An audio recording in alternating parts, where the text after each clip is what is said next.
میرے بھائیوں اور بزرگوں، مولانا جلال الدین رومی رحمۃ اللہ تعالی علیہ فرماتے ہیں از درخت انی ان اللہ می شنید با کلام انوار می آمد پدید، کہ اس درخت کو موسیٰ علیہ السلام جب دیکھتے ہیں جس سے وہ نور روشن ہے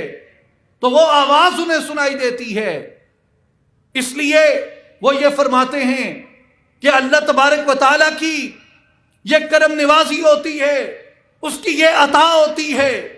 اس کا یہ فضل ہوتا ہے مخلوقات پہ کہ وہ جس چیز سے چاہتا ہے اپنے انوار کا اظہار فرماتا ہے، اپنی تجلیات کا اظہار فرماتا ہے، اور وہ مالک، وہ خالق اگر چاہے تو موسیٰ علیہ السلام کو درخت سے اپنی آواز سنا سکتا ہے۔ تو مولانا رومی فرماتے ہیں اے بندہ خدا،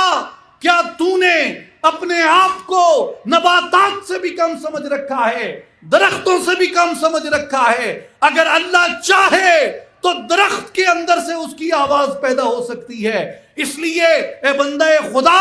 اگر تو اپنے وجود پہ محنت کر، اس وجود کی مٹی کو روشنی میں بدل دے، وجود کے پتھر کو آئینے میں بدل دے، تو تیرے وجود سے بھی اس کی ندا پیدا ہو سکتی ہے۔